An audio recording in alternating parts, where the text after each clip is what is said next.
जमीयत उलमा हिंद को supreme court से एक बड़ी राहत मिली है। आपको याद होगा कि पिछले दिनों जमीयत उलमा हिंद का एक डेलीगेशन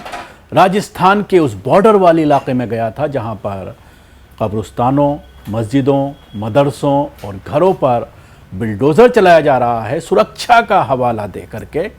और इस डेलीगेशन ने जाकर के हालात का जायज़ा लिया था, इलाके के वे आला अधिकारियों से मुलाकात कर अपना विरोध भी जताया था। और उसके बाद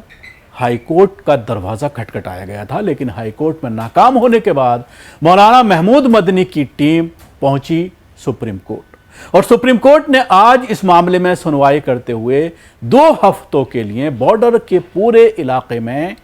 बिल्डोज़र कार्रवाई पर रोक लगा दी है। इसके साथ ही सुप्रीम कोर्ट ने यह कहा है कि आप इस दरमियान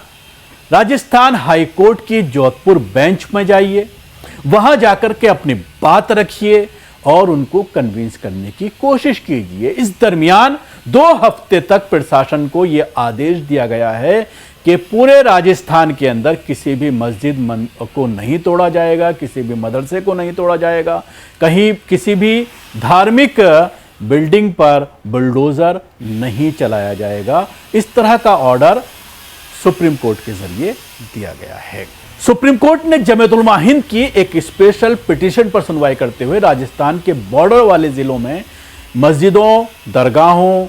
मदरसों, घरों और दूसरे स्ट्रक्चर के खिलाफ चल रहे तोड़फोड़ के ऑपरेशन मामले में प्रभावित लोगों को जरूरी अंतरिम राहत दी है। कोर्ट ने संबंधित प्रॉपर्टी के खिलाफ सभी तोड़फोड़ के ऑपरेशन पर 2 हफ्ते के लिए रोक लगा दी है और इसके साथ ही निर्देश दिया है कि पिटिशनर अपने कानूनी और संवैधानिक पॉइंट्स के साथ राजस्थान हाई कोर्ट जोधपुर के डिवीजन बेंच के पास जाएं। जमीयत उलमा हिंद के प्रेसिडेंट मौलाना महमूद मदनी ने कहने पर करीब 40 पीड़ितों की तरफ से ये पिटीशन जो है वो फाइल की गई थी। सुप्रीम कोर्ट में सीनियर वकील कपिल सिब्बल ने जमीयत उलमा हिंद की तरफ से अपनी बात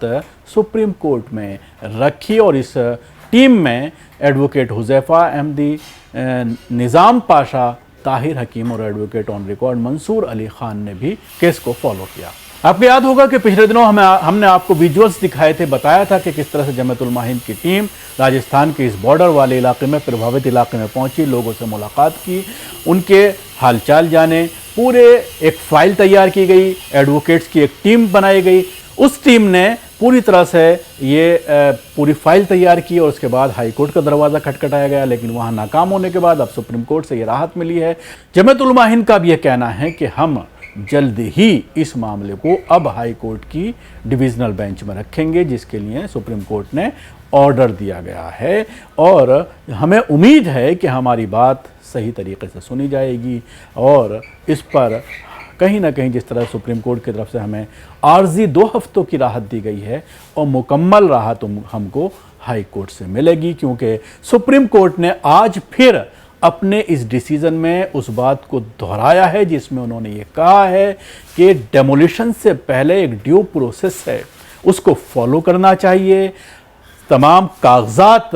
मांगे जाने चाहिए। अगर वो दावा साबित कर पाते हैं कि इसके हमारे पास तमाम तरह के पेपर हैं, खतरा खतौनी है या फिर वक्फ की प्रॉपर्टी है, वक्फ में दर्ज है, तो फिर उसको नहीं गिराया जा सकता। और अगर गिराना भी है तो एक बाकायदा एक टाइम पीरियड देना चाहिए और ताकि उसको बिल्डिंग को शिफ्ट किया जा सके। और या फिर सरकार की तरफ से अगर मकान गिराए जा रहे हैं तो उन मकानों के एवज़ में उनको दूसरा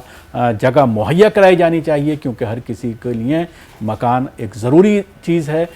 इस तरह की बात एक बार फिर सुप्रीम कोर्ट के ज़रिए दोहराई गई है। अब ये देखने वाली बात होगी कि इस मामले में अब राजस्थान के जो हाई कोर्ट की जो डिविजनल बेंच है वो क्या फैसला लेती हो, किस तरह से जमीयत उलमा हिंद इस पूरे मामले को आगे लेकर के चलती है।